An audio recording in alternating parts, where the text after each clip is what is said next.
Start करते हैं। चलो, आज हम लोग पढ़ने वाले कॉन्सेप्ट ऑफ सक्सेसिव इंक्रीज और decrease. Concept of successive increase और डिक्रीज। चलो स्टार्ट करते हैं फटाफट से सेशन को।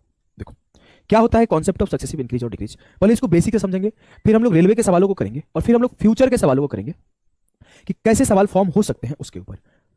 आजा भाई, देखो सक्सेसिव इंक्रीज कैसे होता है। जैसे मैं आपको बोलूं कोई संख्या है, उसको पहले में 10% से बढ़ा दिया और उसको दोबारा में 20% से बढ़ा दिया, उसी संख्या को दोबारा 20% से बढ़ा दिया। अगर किसी संख्या को पहले 10% से बढ़ा दिया गया, फिर उसी संख्या को 20% से बढ़ा दिया गया, तो उस संख्या में कितने परसेंट का इंक्रीज आया। चलो भाई बताओ। इसको सबसे पहला बेसिक तरीका होता है 100 मान के, 100 वाला मेथड, कि मान लेते हैं कि वो संख्या 100 है। मान लेते हैं कि वो संख्या 100 है। अब जब 100 में पहले 10% से बढ़ा दिए तो 100 का 10% सर प्लस का 10% बढ़ा दिए तो प्लस का 10, तो 100 से 110 हो गई। अब आपको बोला गया कि फिर उसी संख्या को 20% से बढ़ा दिया गया, उसी संख्या को 20% से बढ़ा दिया गया। अब क्या है कि 100 को 20% से नहीं बढ़ाया गया, जो संख्या आया है ना उसको 20% से बढ़ा दिया गया। तो अब 110 को 20% से बढ़ा दो तो 110 का 20% क्या होगा, 110 का 20% होगा 0 से 0 खत्म, 0 से 0 खत्म, 11 दूना 22। 110 को हम लोग 20% से बढ़ाएं तो हमारा 22 बढ़ गया, हमारा 22 बढ़ गया। तो 100 में पहले 10 बढ़ा के 110 किए और 110 में 22 बढ़ा के 132 किए। तो अगर हम लोग देखें एक बात को कि किसी संख्या को जब एक बार 10% से बढ़ाते हैं और एक बार 20% से बढ़ाते हैं तो मेरा बनने वाला संख्या 100 से 132 हो जाता है। सर 100 में कितना बढ़ गया, प्लस का 32 बढ़ गया, प्लस का 32 बढ़ गया। किसके ऊपर बढ़ गया, 100 के ऊपर बढ़ गया। तो 32/100 इंटू 100, 32% से बढ़ गया, 32% से बढ़ गया। ये बेसिक सबको पता होगा कि 32% से बढ़ गया। जिसको नहीं पता होगा अब सीख लेगा। लेकिन सर क्या जब जब संख्या आएगा तब तब ऐसे निकालूंगा? अगर हमारे सामने एक सवाल आ जाए, ध्यान से देखना, हमारे सामने एक सवाल आ जाए, इसको छोटा करते हैं, कि किसी संख्या को पहले 30% से बढ़ाएं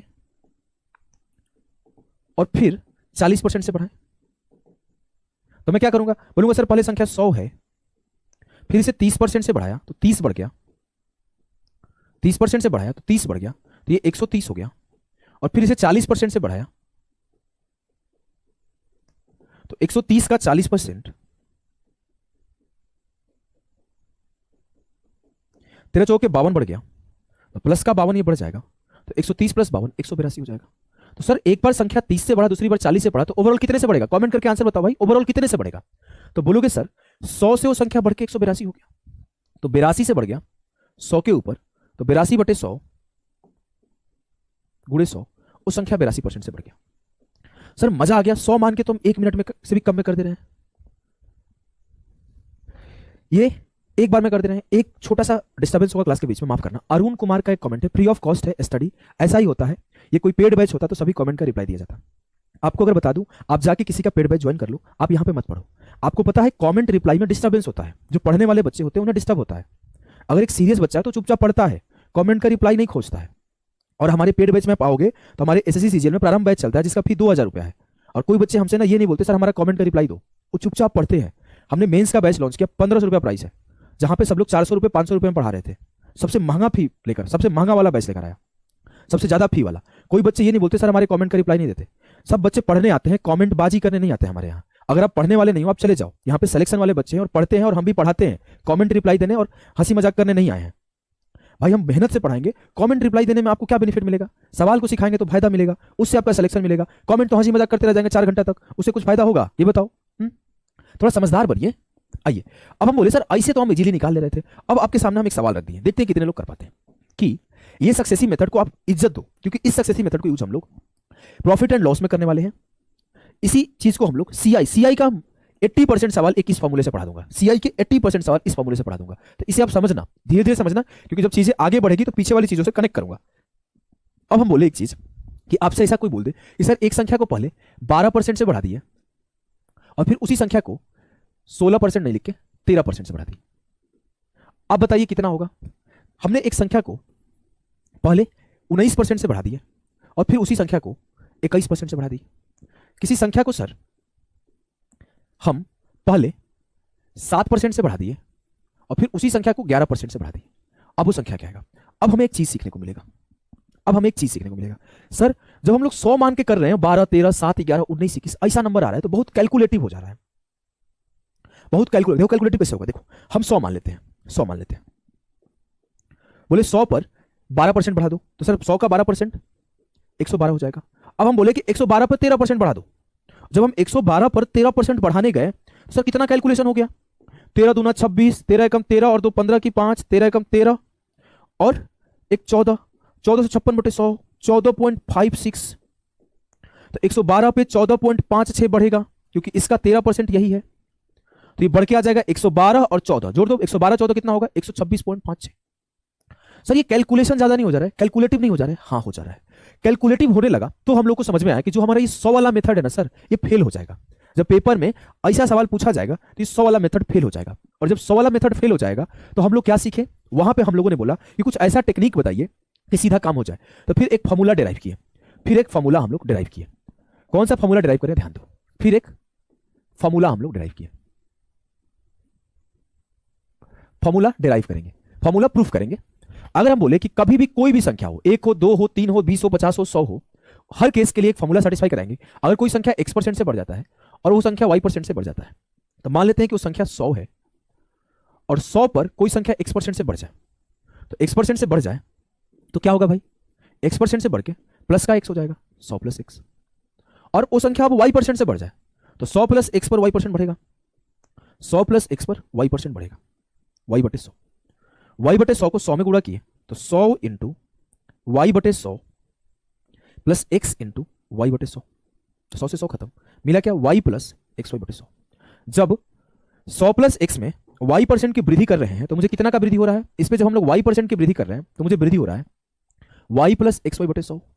और वृद्धि होकर क्या मिल रहा है सर, 100 + x और प्लस y और प्लस xy/100। बोलोगे जी सर, इस पार्ट को अलग रख देते हैं, इस पार्ट को अलग रख देते हैं। या अब हम बोले कि जो सर पहले हमारा 100 था, जो सर पहले हमारा 100 था उस पे कितना बढ़ गया, उस पे x + y प्लस xy/100 बढ़ गया। तो 100 के ऊपर x + y प्लस xy/100 बढ़ा, तो आपको पता है 100 के ऊपर जितना का ग्रोथ होता है ना, वही परसेंटेज ग्रोथ होता है, वही परसेंटेज ग्रोथ होता है। ठीक है, तो 100 के ऊपर x + y प्लस xy/100 का ग्रोथ, तो आप लिख सकते हो x + y plus xy upon 100/100 गुणे 100। तो इससे ये खत्म। तो आप बोलोगे सर इसका मतलब है कि जो आंसर आएगा वो आएगा x + y प्लस xy/100% का ग्रोथ। और यहीं से छोटा सा एक फॉर्मूला प्रूफ होके आता है, एक छोटा सा फॉर्मूला प्रूफ होके आता है। अब देखो क्या फॉर्मूला प्रूफ होया कि सर जब भी हमारा, लिखना शुरू करो, जब भी हमारा एक संख्या x% से बढ़ेगा और दूसरा संख्या y% से बढ़ेगा, तो जो हमारा ओवरऑल ग्रोथ आएगा वो आएगा x + y plus x × y upon 100%। अब हम लोग यहां से फॉर्मूला निकाले और इस फॉर्मूले को यहां पे यूज करेंगे। अब मुझसे कोई पूछा कि ये बताओ भाई कि अगर कोई संख्या पहले 12% से बढ़ा फिर 13% से बढ़ा तो कितना बढ़ के आएगा, कितना बढ़ के आएगा? तो बोलोगे सर 12 + 13 प्लस 12 × 13/100। तो 12 + 13 25 और 12 × 36 की 6, 12 एकम 12 और 3 15, 156/100 तो 1.56 हो जाएगा। 156/100 मतलब 1.56, तो 25 एक 26.56% का ग्रोथ आएगा। बोलोगे जी सर आगे जब सीआई पढ़ाएंगे तो और तेज पढ़ाएंगे, ध्यान देना। इसको करोगे तो क्या बोलोगे, 7 + 11 18 प्लस 7 × 11/100 18.77%। बेसिक से करोगे तो क्या करोगे, 7 + 11 प्लस 7 × 11/100। अगर इससे करोगे तो क्या होगा, 19 + 21 प्लस 19 × 21/100, तो 19 21 40 और 19 × 21 हो जाएगा आपका 399, तो 43.99%। इतना तेज आप करने लग रहे हो, धीरे धीरे सीखोगे। देखो इसे 19 + 21, थोड़ा इसको नीचे कर दे क्या, और 19 + 21 प्लस 19 × 21/100, तो 19 और 21 क्या होगा 40, और ये होगा 19 एकम 19 की 9, 19 दूना 38 से 39 3.99, इसको जोड़ूंगा तो आएगा 43.99%। क्लियर है? बोलोगे जी सर एकदम क्लियर है। अगर क्लियर है, चीजें आपको समझ में आ रही है। सर कल को अगर ऐसा हो जाए कि जरूरी थोड़ी है बढ़ेगा ही, जरूरी थोड़ी है बढ़ेगा, कल को बोल दे कि x% से बढ़ रहा हूं और y% से घट रहा हूं। कल को अगर ऐसा बोल दिया गया, चलो मैं थोड़ा पिंक कलर से लिखता हूं, पिंक कलर से, कि x% से बढ़ गया लेकिन y% से घट गया, तो फॉर्मूला क्या होगा? कल को अगर सवाल ऐसा हो गया कि x% से घट गया और y% से बढ़ गया, तो क्या करूंगा? कल को ऐसा हो गया कि x% से घट भी गया और y% से भी घट गया, तो क्या करूंगा? बस आपको छोटा सा ध्यान देना है, एक पॉजिटिव साइन है और एक नेगेटिव साइन है। जब आपका ऊपर की तरफ जा रहा है तो प्लस है, और जब आपका नीचे की तरफ आ रहा है तो माइनस है। तो आपको नीचे की तरफ आने का मतलब माइनस है, तो जहां y है वहां वहां माइनस लगा दो, जहां जहां y है वहां वहां माइनस y। इसका मतलब है माइनस y और इसका मतलब है प्लस x। तो जहां जहां प्लस है वहां वहां माइनस लगा दो, तो x और यहां माइनस y, और ये माइनस हो जाएगा तो ये माइनस x इंटू वाई बटे 100। एक सेकेंड में फॉर्मूला आ गया। यहां माइनस x हो जाएगा, कर दो भाई माइनस x, y प्लस है तो plus y minus X Y बटे 100। यहां सर x% का डिक्रीज है, y% का भी डिक्रीज है, तो कमी हो जाएगा माइनस का x माइनस का y। जब minus x into minus Y होगा ना, तो माइनस इंटू माइनस प्लस हो जाएगा, तो ये होगा एक्स वाई अपॉन 100। क्या आपको चीजें क्लियर है? और ये चारों के चारों बेहतरीन फॉर्मूला का एक स्क्रीनशॉट ले लेना है और नोट्स बना लेना है। कैसा लग रहा है क्लास? कैसा लगा ये फॉर्मूला प्रूफ करने का टेक्निक? कमेंट करके बताना एक बार, आप लोग कमेंट करके एक बार बताना, बताना भाई अच्छा लग रहा है कि नहीं लग रहा है। ठीक है, अगर आपको अच्छा लग रहा है भाई तो आ जाओ, आपके सामने हम 2-3 सवाल लिखते हैं, 2-3 सवाल लिखते हैं।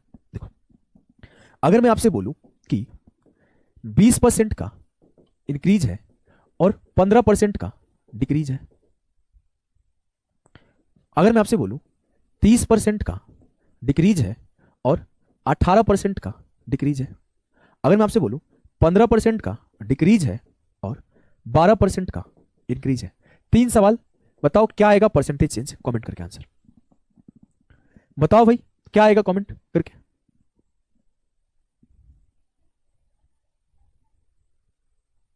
एक बार फटाफट से क्लास को शेयर कर देना है अगर अच्छा लग रहा है तो, और लाइक करना है भाई। अभी तक जितने लोग देख रहे हैं उससे कम लाइक है, थोड़ा लाइक वाइक क्या करो। पसंद नहीं आ रहा है क्या? कुर्ता तो अच्छा लग रहा है, नहाए भी हैं, हाँ? बताओ भाई, चलो सॉल्व करते हैं। सर जो डाउन है उसे हम लोग नेगेटिव लेते हैं और जो अप है उसे हम लोग पॉजिटिव लेते हैं। तो 20 माइनस 15 माइनस 20 गुणा 15 अपॉन 100। तो 20 से 15 गया 5, और थोड़ा नीचे कर देगा, जगह मिल जाएगा।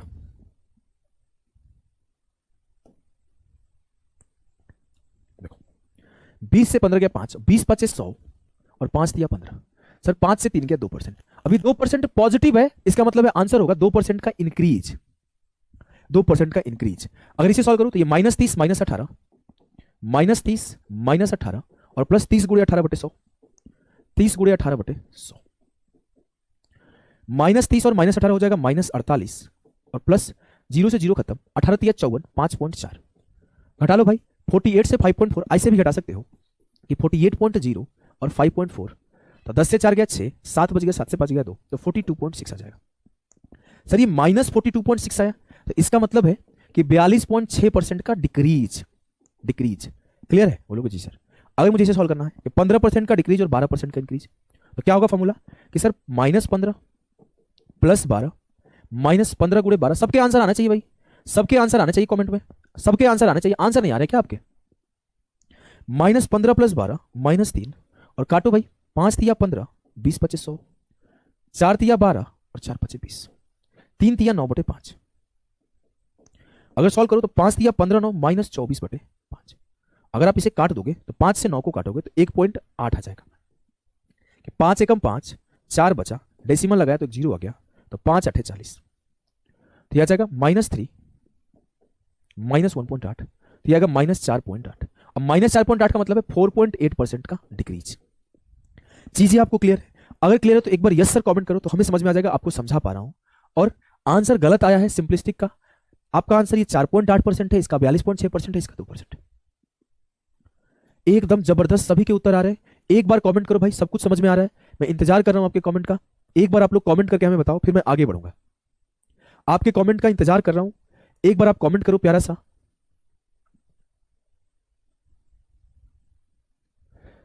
चलो भाई, चीजें अगर आपको क्लियर है तो हम लोग आगे बढ़ते हैं, और आगे एनटीपीसी सीबीटी 1 का पहला सवाल करो। एनटीपीसी सीबीटी 1 का पहला सवाल करो, देखते हैं इसका उत्तर कौन सबसे जल्दी निकाल पाता है। सब समझ में आ रहा है? बहुत अच्छा लग रहा है आपके कमेंट पढ़ के, एकदम क्लियर है, बहुत अच्छा, एकदम भाई आरा से बानी भोजपुरी बोले नहीं, प्योर भोजपुर जिला के खाटी मरद हैं। और कुछ बताइए, चला सवाल पे आओ, फोकस करा। और खाटी देहाती आदमी है, आरा जिला शहर से 35 किलोमीटर अंदर एकदम देहात में गांव है, एकदम देहात में, दियर क्षेत्र। साझी का 5-6 बज रहा तो टेम्पू बस ना मिले, बहुत दिक्कत हो गया, पैदल जाकर पड़ला। The population of a bacterium increases at the rate of 6% per annum in the first 10 minutes and then at the rate of 10% in the next 10 minutes. Then what is the total percentage increase in the population at the end of 20 minute? बताइए। एक जीवाणु की आबादी पहले 10 minute में 6% से बढ़ती है, फिर अगले 10 मिनट में 10% से बढ़ती है, तो 20 मिनट के अंत में जनसंख्या कुल कितने प्रतिशत से बढ़ी? सर हमें पता है कि एक बार वो 10% से बढ़ा है और एक बार वो 6% से बढ़ा है, दोनों बढ़ा ही है। तो आंसर हो जाएगा 10 प्लस 6 प्लस 10 गुणे 6 बटे 100। 0 से 0 खत्म, 10 6 16 और ये 0.6, तो 16.6% से बढ़ेगा, 16.6% से बढ़ेगा। क्लियर है? यस सर एकदम क्लियर है। अगर क्लियर है तो इस सवाल को करो भाई, इस सवाल को करो। इस सवाल का आंसर सभी का आना चाहिए। सर क्या आर्ट्स वाले बच्चे रैंक ला सकते हैं सीजीएल में? Arts, commerce, science, engineering, IIT, NIT कुछ ज्यादा फर्क नहीं पड़ता है। फर्क सिर्फ एक चीज से पड़ता है कि आप मेहनत कितना कर रहे हो। तुम्हारे भैया का मैट्रिक क्लास में 33 मार्क्स था अंग्रेजी में, एकदम गांव के बिलो एवरेज छात्र, सरकारी स्कूल से पढ़े हैं, बोरा पे बैठ के पढ़ते थे, 8वां क्लास तक कभी हमें बेंच तक नहीं मिला है, प्योर सरकारी स्कूल में। सरकारी स्कूल के मास्टर के तुम लोग जानते ही हो क्या हालात रहती है, और खास करके बिहार में अब जाके कुछ बीपीएससी पे वैकेंसी आई तो अच्छे से अच्छे टीचर आ रहे हैं। इसके पहले सब शिक्षा मित्र वाले थे, बहुत कम नॉलेज वाले टीचर, और वहां से पढ़े, उसके बाद आए तो ऑल इंडिया रैंक 112 लाए, सीबीआई ऑफिसर बने, 20 से ज्यादा सरकारी नौकरी निकाले। तो ये बिल्कुल ऐसा सोचना नहीं है कि आर्ट्स से है कॉमर्स से है। कितना मेहनत करते हो, आज तुम्हारा डेडिकेशन कितना है, आज तुम्हारे अंदर लगन कितना है और तुम्हारे अंदर कितना जुनून है नौकरी के लिए, ये मैटर करता है। ये बिल्कुल मैटर नहीं करता है ना कि आप आर्ट्स से हो कि साइंस से हो कि कॉमर्स से हो कि गांव से हो कि शहर से हो कि सरकारी स्कूल से हो कि प्राइवेट स्कूल से। मैटर सिर्फ एक चीज करता है कि कितना आप मेहनत करते हो। ठीक है, आ जाओ, इसे करो। The length and breadth of a square are increased by 30% and 20%। The area of the resultant rectangle exceeds the area of the square. एक वर्ग की लंबाई और चौड़ाई में 30% और 20% की वृद्धि कर गई, तो परिणामी आयत का क्षेत्रफल वर्ग के क्षेत्रफल से कितना अधिक है? सिंपल सी बात है सर, 2 बार इंक्रीज है। हाँ, एक बार 30% का इंक्रीज है और एक बार 20% का, तो 30 प्लस 20 प्लस 30 गुणे 20 बटे 100। 2 0 से 2 0 खत्म, 30 20 50 प्लस 3 दूना 6, 56% का इंक्रीज आएगा, 56% का इंक्रीज आएगा। क्लियर है? यस सर क्लियर है। क्लियर है तो इसे करो। The radius of a circle is increase so much that its circumference is increased by 5%, then area of the circle then increases। एक वृत्त की त्रिज्या इतनी बढ़ जाती है कि उसकी परिधि 5% से बढ़ती है, और क्षेत्रफल आपका कितने से बढ़ेगा बताना है। बताओ बताओ। आपको पता है वृत्त का त्रिज्या और वृत्त का त्रिज्या को बढ़ाया गया है, परिधि को नहीं बढ़ाया गया। क्यों सर? वृत्त का परिधि क्या होता है? सर वृत्त का परिधि होता है 2πr, और वृत्त का क्षेत्रफल क्या होता है? एरिया होता है सर πr²। अब परिधि अगर 5% से बढ़ा है मतलब r 5% से बढ़ा होगा, और क्षेत्रफल के बारे में पूछा गया है तो ये पाई r इंटू आर है, मतलब r 2 बार 5% से बढ़ेगा, r 2 बार 5% से बढ़ेगा क्षेत्रफल में। बोलोगे जी सर, तो आपको आसान भाषा में ये बताया गया है कि परिधि आपका नहीं, रेडियस अगर 5% से बढ़ जाए तो क्षेत्रफल में क्या चेंज आएगा? तो 5 प्लस 5 प्लस 5 गुणे 5 बटे 100, तो 5 5 10 प्लस 5 5 25 बटे 100, तो 0.25, ये हो जाएगा 10.25, 10.25% से बढ़ेगा।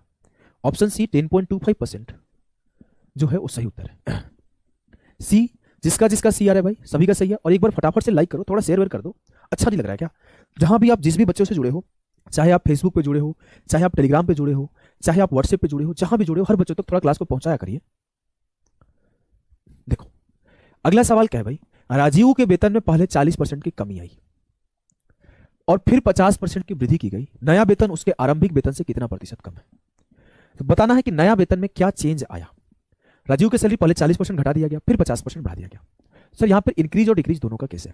पहले 40% घटा है, फिर 50% बढ़ा है, तो जो केस है वो इंक्रीज और डिक्रीज दोनों का है। तो 40 प्लस 50 माइनस 40 गुणे 50 बटे 100, 40 से 50 गया 10, माइनस 0 0 से 0 0 खत्म, 5 के 20। सर माइनस का 10। अब ये माइनस का 10% का मतलब क्या है कि 10% से कम हुआ है। तो जो हमारे राजीव भाई का सैलरी है वो 10% से कम हुआ है, तो option A will be the सही उत्तर ऑफ द सवाल। 12 नहीं भाई 10 आएगा, 12 नहीं भाई 10 आएगा। कैसे बना रहे हो? इज्जत मरवा दोगे क्या भैया का? 12 आंसर ठीक कर रहे हो यार, ऐसे कैसे? हाँ ऐसे कैसे करोगे बताओ? इसे करो, इसे करो भाई। एनटीपीसी का आया हुआ सवाल है। If the length and the breadth of a rectangle are changed by plus 15% and minus 10% respectively, what will be the percentage change in the area of the rectangle? अब एक आयत का लंबाई को पहले 15% और चौड़ाई को 10% का माइनस 10% का परिवर्तन किया जाता है, तो क्षेत्रफल में प्रतिशत परिवर्तन क्या होगा पूछा है, बताओ बताओ भाई। सर लंबाई 15% से बढ़ाए हो, चौड़ाई आप 10% से कम किए, तो 15 माइनस 10 माइनस 15 गुणे 10 बटे 100। तो 15 से 10 गया 5, 0 से 0 खत्म, और 15 बटे 10 1.5 आएगा, तो 5 माइनस 1.5 3.5% से पॉजिटिव है, तो ये बढ़ा है। एरिया सर 3.5% से बढ़ गया। क्लियर है? बोलोगे जी सर क्लियर है, एकदम क्लियर है, बोलोगे जी सर। अगला आप एक कॉन्सेप्ट पढ़ोगे, स्पेशल केस। एक आपको स्पेशल केस पढ़ाता हूं, एक आपको स्पेशल केस पढ़ाता हूं, ध्यान दीजिएगा। अगर मैं बोलूं कि अगर आपका एक वैल्यू को x% से बढ़ा दूं और एक वैल्यू को x% से घटा दूं, तो ये क्या आएगा सर? ये निकल के आएगा x minus x into x. Sir आप x बहुत कर रहे हो, याद आने लगा, कोई बात नहीं, हमारे भी दिल में थोड़ा सा दर्द हो रहा है। इधर इधर इधर इधर आ जाओ। सर x से x खत्म, बचा क्या? Minus x square upon 100%। तो यहां से एक रिजल्ट निकल के आता है कि अगर किसी संख्या को पहले किसी समथिंग परसेंट से बढ़ा दिया जाए और फिर किसी उसी समथिंग परसेंट से घटा दिया जाए, तो उसमें जो चेंज आता है एक्स स्क्वायर बटे 100% से आता है। एग्जाम्पल के लिए मैं आपको एक एग्जाम्पल लिखता हूं कि अगर किसी संख्या को पहले मैं 30% से बढ़ा दूं और फिर 30% से घटा दूं, तो बताइए उसमें परसेंटेज चेंज क्या आएगा? अगर किसी संख्या को पहले मैं 8% से बढ़ा दूं और फिर 8% से घटा दूं, तो क्या चेंज आएगा? बताइए बताइए भाई बताइए। बोलोगे सर 30% से बढ़ा 30% से घटा, तो 30 के स्क्वायर बटे 100, मतलब 30 का स्क्वायर 30 गुणा 30 बटे 100, 0 से 0 खत्म। तो 9% का क्या आएगा? हमेशा डिक्रीज। ये बात ध्यान रखना, ये हमेशा डिक्रीज वैल्यू देता है, इसमें हमेशा डिक्रीज होता है, कभी इंक्रीज नहीं होता। जब भी आपके सामने ये हो जाए कि एक इंक्रीज और एक डिक्रीज हो, तो हमेशा डिक्रीज होता है। और ये same concept profit and loss में पढ़ाऊंगा, तब बोलूंगा किसी आर्टिकल पर 20% का प्रॉफिट होता है और उसको उसी प्राइस पर बेचने पर 20% का लॉस होता है, तो कितने का लॉस होगा? तो 20 का स्क्वायर बटे 100, 4% का लॉस होगा। सवाल का भाषा बदल दिया जाएगा, कॉन्सेप्ट नहीं बदलेगा। कल को सवाल ये हो जाएगा, किसी आर्टिकल को बेचने पर पहले 40% का फायदा होता है, फिर 40% का घाटा होता है, तो कितने परसेंट का लॉस होगा? तो बस वो सवाल वहां पे बदल जाएगा। अभी हो जाएगा सीआई पढ़ाना हो, एसआई पढ़ाना हो, हर जगह इसका यूज करके दिखाएंगे, आप चिंता नहीं करो। अगर 8% का इंक्रीज और 8% का डिक्रीज हो, तो 8 स्क्वायर बटे 100 सर 0.64% का डिक्रीज होगा, 0.64% का डिक्रीज होगा।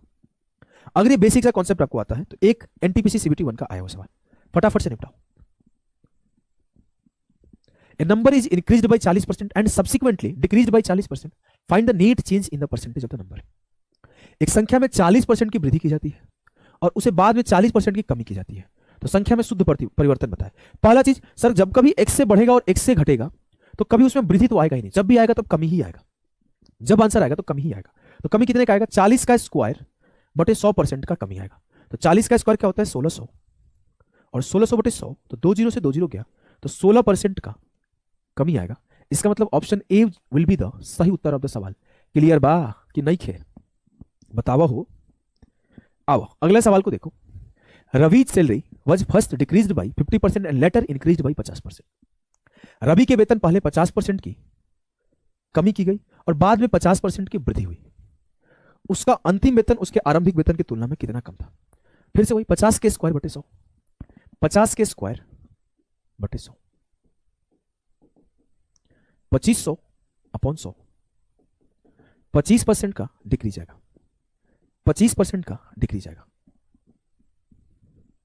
क्लियर है या फिर कोई समस्या है? क्लियर है या फिर कोई समस्या?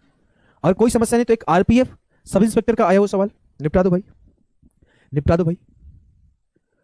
बोला गया है कि a person, a shopkeeper increases the cost price of the article by 37% and marks the price on it and keeps a discount of 37% on its sale. What is the percentage of total profit on or loss that he will get? देखो अब ये profit and loss का सवाल हो गया, अब ये आपका लाभ और हानि का सवाल हो गया। बताओ, अब ये लाभ और हानि का सवाल हो गया ना। दुकानदार पहले वस्तु को 37% की बढ़ोतरी करेगा, फिर उसके अंकित मूल्य पर 37% की छूट दे देगा। तो पहले वो 37% बढ़ाया, फिर वो 37% घटाया। सर इतना तो पता है कि हमेशा उसका कम ही होगा, हमेशा वो कम ही होगा, बढ़ेगा नहीं, हानि ही होगा। तो 37 का स्क्वायर बटे 100। अब यहां कुछ लोग सोचेंगे सर 37 का स्क्वायर तो याद ही नहीं, क्या करें? अरे भाई 7 का स्क्वायर क्या होता है? 49। तो इकाई अंक पे 9 आएगा। हाँ 7 का स्क्वायर 49, इकाई अंक पर 9 है, तो आंसर है इसका इकाई अंक 6 है। वैसे 37 का स्क्वायर 1369 होता है, आपको याद भी होना चाहिए। 13.69% का डिक्रीज है। क्लियर है? बोलोगे जी सर। अब मैं देखता हूं कितने लोगों को थोड़ा बेसिक नॉलेज है। अगला कॉन्सेप्ट स्टार्ट करने से पहले मैं छोटा सा एक सवाल पूछूंगा, बताना। अगर मैं बोल दूं किसी संख्या को 8 सही 1/3% से बढ़ा दूं और किसी संख्या को फिर 6 सही 2/3% से घटा दूं, कैसे करोगे? बढ़ाते ही बाद में घटाएंगे, पहले बढ़ाते हैं। किसी संख्या को पहले 12.5% से बढ़ा दूं और फिर किसी संख्या को मैं अपने घर की खेती है 6 सही 1/4% से बढ़ा दूं, अब क्या करोगे? चलो बताओ भाई, अब क्या करोगे, कैसे करोगे? बताओ कैसे करोगे? क्या इसमें फॉर्मूला लगाओगे? कल को एक सवाल बोल दूं, क्या बोलूं भाई? किसी संख्या को 11 सही 1/9% से बढ़ा दो और किसी संख्या को 9 सही 1/11% से घटा दो। कल को ऐसे सवाल बोल दूं कि किसी संख्या को आप 16 सही 2/3% से बढ़ा दो और किसी संख्या को 6 सही 1/4% से, दोनों को घटाते हैं इस बार दोनों को घटाते हैं, बढ़ा दिए दोनों को, बहुत हुआ, बढ़ाया, अब घटाएंगे, इसको भी घटा दो और 6 से 1/4% से भी घटा दो, बताओ क्या आएगा इस केस में? अब आपको एक चीज सिखाता हूं, यहां पर एक छोटा सा चीज सिखाता हूं। पहले चलते हैं शुरुआत में जब हम जा रहे हैं तो हमने शुरुआत में क्या पढ़ा था? शुरुआत में हमने पढ़ा था सर कि 100 मान लो, 100 पे 10% 20% बढ़ा दो तो 132 आ जाएगा, ठीक है। फिर हमने एक नया तरीका सीखा कि सर जब 12 13 7 11 19 21 ऐसी संख्याएं आ रहे हैं तो उस संख्याओं में हमें 100 मान के सॉल्व करने में दिक्कत हो रहा है, तो उसके लिए हमने क्या सीखा कि हम लोग फॉर्मूला डिराइव कर लिए और फिर हमने 4 फॉर्मूले सीखे। अब हम यहां पर एक कंडीशन दिखाएं कि अगर जो नंबर है वो नंबर इस तरीके से पूछा जाए, उसके बाद हमने एक स्पेशल केस पढ़ा कि अगर सेम वैल्यू से इंक्रीज हो सेम वैल्यू से डिक्रीज हो तो डायरेक्ट कैसे करेंगे। उसके बाद हमने एक स्पेशल केस सीखा कि स्पेशल नंबर पर आए कि अगर नंबर को इस तरह से रखा जाए तो क्या होगा। अब यहां पर हम फंस गए, सर फॉर्मूला लगाने जा रहे हैं तो 8 या 24 से 25/3, 6 या 8 18 2 20/3, 12 2 24 से 25/2, ये तो बड़ा लेंदी हो जा रहा है। मां साहब आप क्या करोगे? अब आप बताओ कैसे, कौन तरीका सिखाओ। तो यहां पर हम लोग सक्सेसिव मेथड में एक नया अप्रोच सीखेंगे जिसका नाम है रेशियो अप्रोच। और ये रेशियो अप्रोच भी ना आपको उन सवालों को सॉल्व करने में हेल्प करेगा जो पीछे आप करके आए हो। ऐसा नहीं कि पीछे वाले सवाल सॉल्व नहीं होंगे, बस मैं आपको, देखो मैं हमेशा बोला हूं कि आज तक रेलवे क्या पूछा है वो पढ़ाऊंगा, रेलवे का औकात कितना रहा है क्वेश्चंस का, देखो उसने रेलवे इसी कॉन्सेप्ट पे सारे सवाल करा दिए। जितने रेलवे के सवाल आए थे हर टाइप को हमने सवाल को करा दिए, ये सारे सवाल करा दिए रेलवे के, सारे रेलवे के सवाल हमने करा दिए। अब ये रेलवे के सवाल हो गए, अब हमें इस बात को पढ़ना है कि आगे रेलवे कैसे पूछ सकता है और उसको देखते हुए हमने ये डेटा लिखा। अब मैं इसे रेशियो अप्रोच से करूंगा, देखो कैसे। 8 सही 1/3% का मतलब क्या होता है सर? 8 सही 1/3% का मतलब है कि 8 या 24 एक 25/300, 25/300, तो 25 चौके 100, तो 4 या 12, 1/12। अभी क्या बोला कि बढ़ा है, मतलब 12 से 1 बढ़ के 13 हुआ होगा, कोई संख्या 12 से 1 बढ़ के 13 हुआ होगा। अगला वाला बोला कि 6 सही 2/3% से बढ़ा है, और 6 सही 2/3% का मतलब क्या है? 6 या 18 तो 20/300, तो 0 से 0 खत्म, 2 से घटा 15 बार, 1/15, मतलब कोई संख्या 15 से 1 बढ़ के 16 हुआ है, 15 से 1 बढ़ के 16 हुआ है। तो दो संख्या है, 12 से 13 हुआ, एक 15 से 16 हुआ, तो ओवरऑल क्या हुआ सर? 12 गुणे 15, 12 25 60, और 12 एकम 12 6 18, और 13 से गुणा करूं तो 13 6 78, और 13 एकम 13 7 20। अगर उस संख्या अपने आप में 180 होगा तो वो 208 हो जाएगा। कितना बढ़ गया सर? 28 बढ़ गया। किसके ऊपर बढ़ गया सर? 180 के ऊपर। तो 28/180 गुणा 100, तो जो ओवरऑल ग्रोथ आएगा, 0 से 0 खत्म, 14 दूना 28, 2 9 18, सर 140/9% का ग्रोथ आएगा, 140/9% का ग्रोथ आएगा, 140/9% का ग्रोथ आएगा। क्लियर है? क्या आपको ये क्लियर है? बोलोगे जी सर। अब आ जाओ भाई, अब आ जाओ भाई। अगर मैं इसको बोलूं तो आप खुद से करना, मैं एक और कराता हूं, इसको कराता हूं। अगर मैं आपसे एक सवाल यहां पे, इसको थोड़ा छोटा करके स्पेस लेता हूं, थोड़ा छोटा करता हूं और स्पेस लेता हूं, थोड़ा छोटा करके स्पेस लिया, और हमने बोला इस सवाल करते हैं, 11 सही 1/9% का मतलब क्या है? 11 सही 1/9% का मतलब क्या है?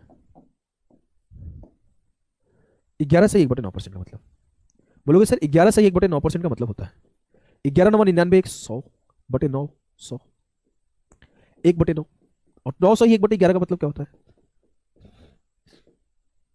11 9 99 100/11 100, 1/11। यहां पर क्या बोला है? एक इंक्रीज बोला है, मतलब पहला वाला 9 से 1 बढ़ा होगा तो 9 से 10 हुआ होगा, और दूसरा वाला डिक्रीज बोला है, दूसरा वाला 11 से 1 कम हुआ होगा तो 10 हुआ होगा। तो 11 9 99 से बढ़ के 100 हो गया सर, 1 से बढ़ गया 99 के ऊपर, तो 1/99 गुणे 100, तो जो मेरा उत्तर आएगा 100/99% आएगा, 100/99% का इंक्रीज आएगा। क्लियर है? बोलोगे जी सर, एकदम क्लियर है। अगर आपको क्लियर है तो सेशन एंड होने के बाद इस 2 सवालों का उत्तर आप कमेंट में कर जाना। ठीक है, ठीक है, आगे बढ़ते हैं। आगे हम लोग पढ़ेंगे इस कॉन्सेप्ट को, कॉन्सेप्ट ऑफ प्रोपोर्शनलिटी। अगर मैं बात करूं इस कॉन्सेप्ट का, तो इस कॉन्सेप्ट को हम लोग परसेंटेज में पढ़ने वाले हैं, इसको फिर हम लोग प्रॉफिट एंड लॉस में पढ़ने वाले हैं, इसको फिर हम लोग सिंपल इंटरेस्ट में पढ़ने वाले हैं, इसको फिर हम लोग टाइम स्पीड डिस्टेंस में पढ़ने वाले हैं, फिर इसको टाइम एंड वर्क में पढ़ने वाले हैं, पाइप एंड सिस्टम में पढ़ने वाले हैं, रेस में पढ़ने वाले हैं। हर जगह जहां जहां ऐसा कॉन्सेप्ट आएगा, क्या होता है, चाल बराबर दूरी गुणा समय, यही होगा ना, टोटल वर्क बराबर टोटल टाइम इनटू एफिशिएंसी। जहां पे ऐसा कॉन्सेप्ट आएगा, जहां पर ए बराबर बी गुणा सी आएगा, हर जगह हम लोग इस कॉन्सेप्ट को यूज करेंगे, हर जगह हम लोग इस कॉन्सेप्ट को यूज करेंगे। तो आइए फोकस करते हैं इस कॉन्सेप्ट पर, आइए फोकस करते हैं इस कॉन्सेप्ट पर।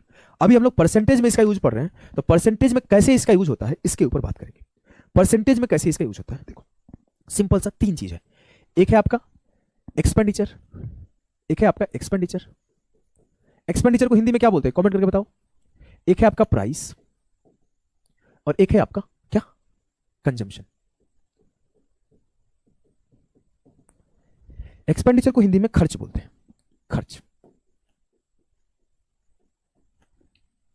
इसको इधर करो, खर्च, और थोड़ा इधर जाओ, खर्च। देखो प्राइस को हम लोग बोलते हैं, क्या बोलते हैं भाई, प्राइस को बताना। कंजम्पशन को बोलते हैं खपत, प्राइस को बोलेंगे कीमत। तो खर्च जो होता है कीमत गुणा खपत होता है, खर्च जो होता है कीमत गुणा खपत होता है। एग्जाम्पल से मैं समझाता हूं। मान लो कि चीनी की कीमत 40 रुपए किलो है, हाँ, और आपके घर में 5 किलो चीनी का लागत है हर घर में, ठीक है जी सर।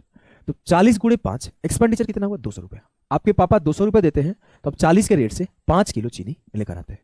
अब कहानी हुआ क्या, अब कहानी हुआ क्या कि मान लेते हैं मोदी जी बोले कि हम 2 गिलास ज्यादा जूस पिएंगे, तब हुआ क्या कि चीनी का कीमत बढ़ा दिया गया, चीनी का कीमत बढ़ा दिया गया। तो मान लेते हैं चीनी की कीमत 40 से 50 हो गया।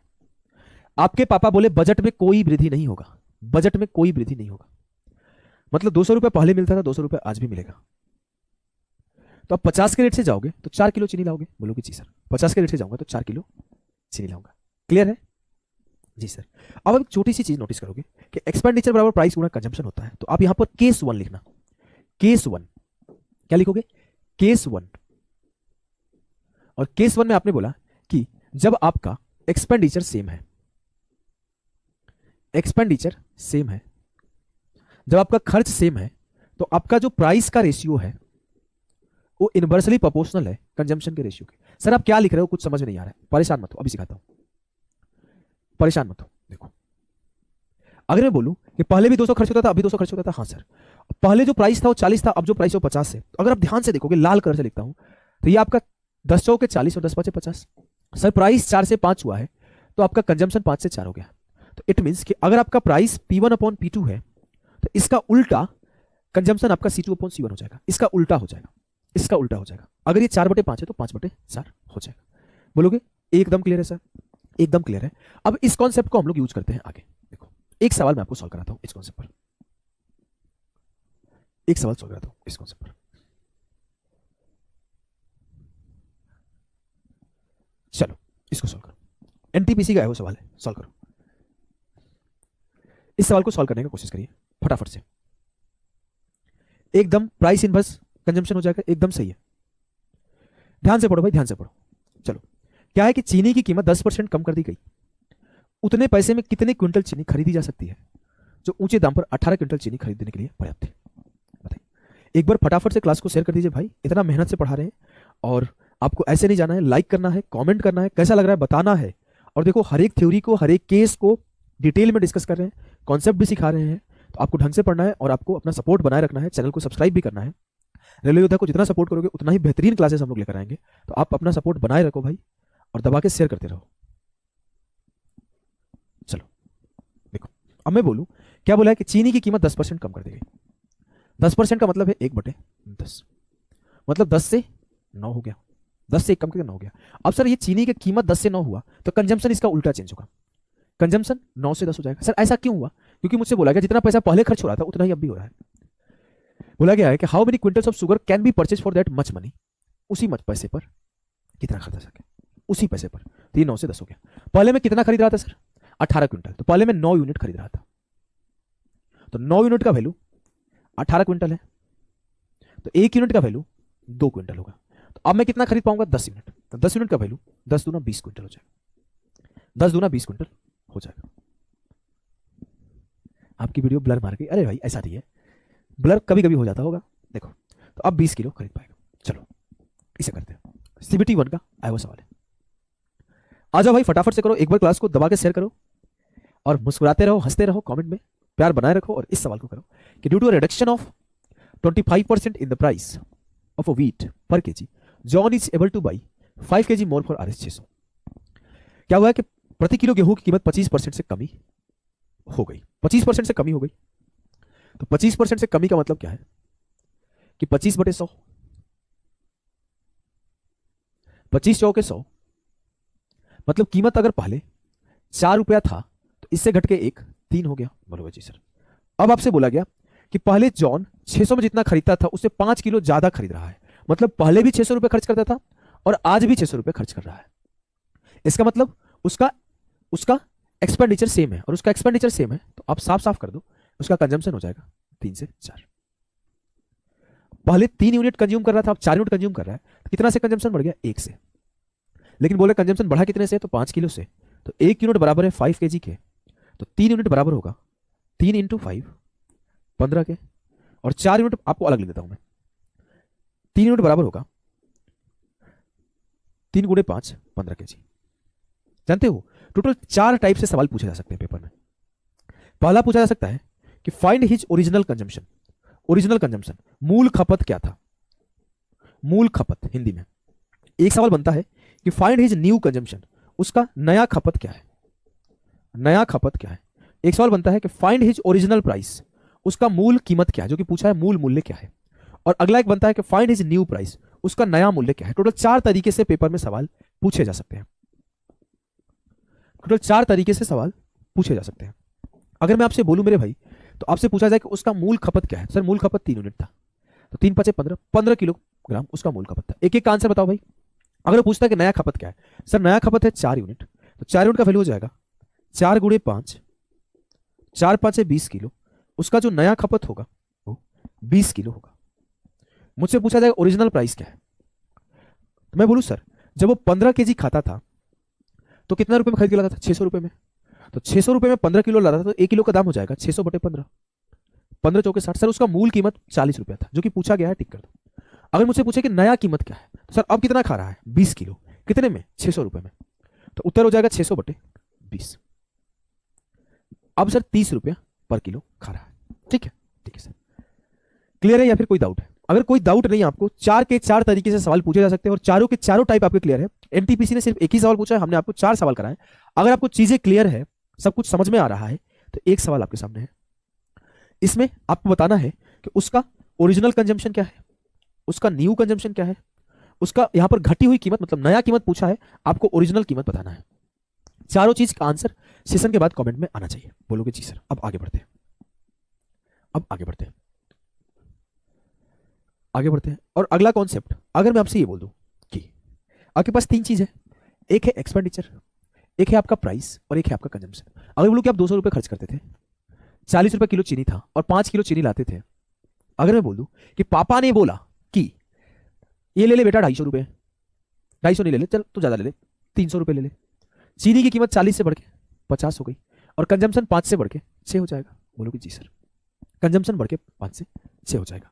तो आपका अगर चेंज होगा तो E1 से, मान लो इसको E1 से E2 हो गया, ये आपका P1 से P2 हो गया और ये आपका C1 से C2 हो गया। क्लियर है? बोलोगे जी सर क्लियर है। तो आप यहां पर सीधा बोल सकते हो कि E बराबर होता है, E1 बराबर होगा P1 × C1 और E2 बराबर होगा P2 × C2। E1 बराबर होगा P1 × C1 और E2 बराबर होगा P2 × C2। तो आप अगर तीनों में चेंज होगा तो उसके अकॉर्डिंग चेंज करते चले जाओगे। आ जाओ भाई, एक सवाल करते हैं। यहां पर बोला है कि when the price of a magazine was decreased bye 10%, जब एक पत्रिका की कीमत 10% घटाया गया, इट सेल इंक्रीज बाय 30%, तो उसका बिकने का ज्यादा चीज 30% से बढ़ गया। तो कीमत पहले 10 से बढ़ाया गया था, 10 से घटाया गया था। 10% का मतलब 1/10 होता है, तो 10 से 9 हो गया कीमत। तब उसका जो सेल है वो 30% से बढ़ गया। 30% से बढ़ने का मतलब है सर कि 3/10 हो गया, 30/100, तो 10 से 13 हो गया। तो पहले 10 × 10 100 रुपया खर्चा करता था कि 10 रुपए का सामान था और 10 को बिकता था तो 100 रुपए का बिकता था। अब 9 रुपए का सामान है, 13 को बिकता है तो 117 रुपए का बिकता है। बोलोगे जी सर।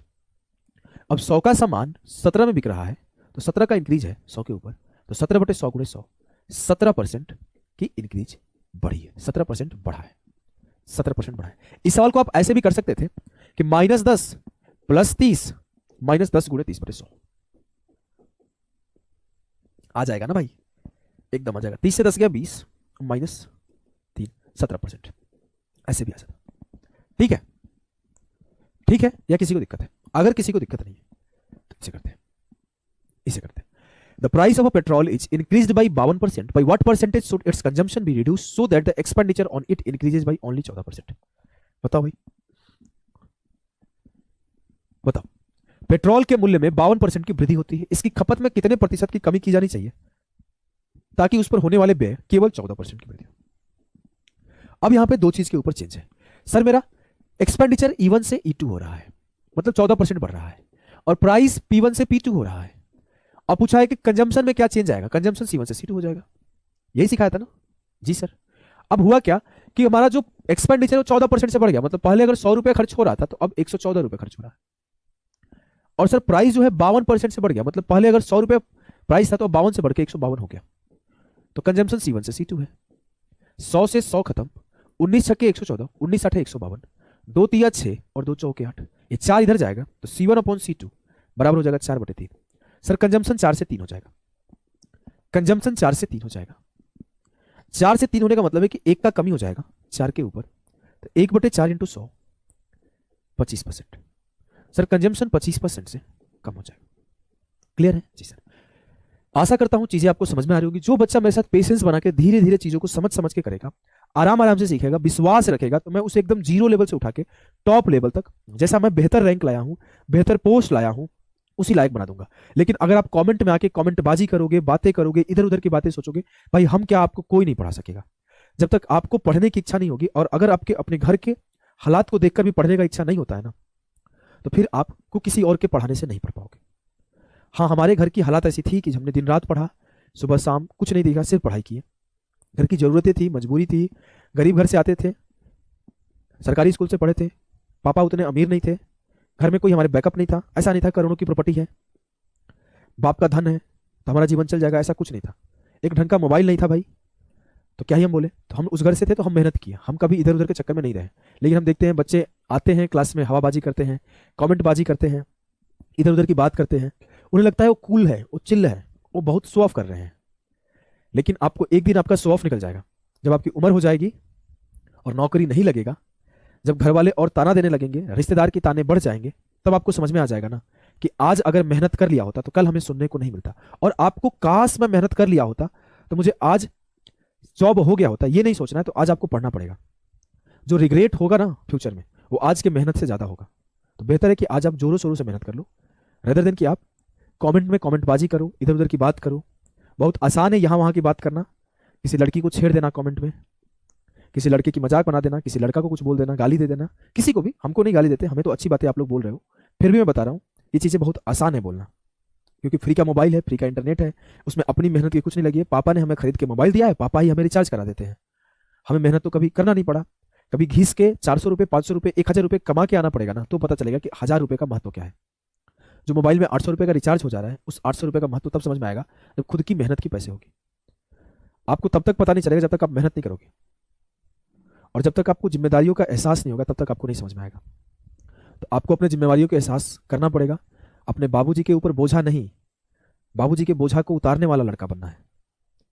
अपने बाप की उस तरह की लड़की बननी है जो उनकी जिम्मेदारियों को उठाए, लड़की बन के बोझ नहीं बनना उनके ऊपर, ठीक है?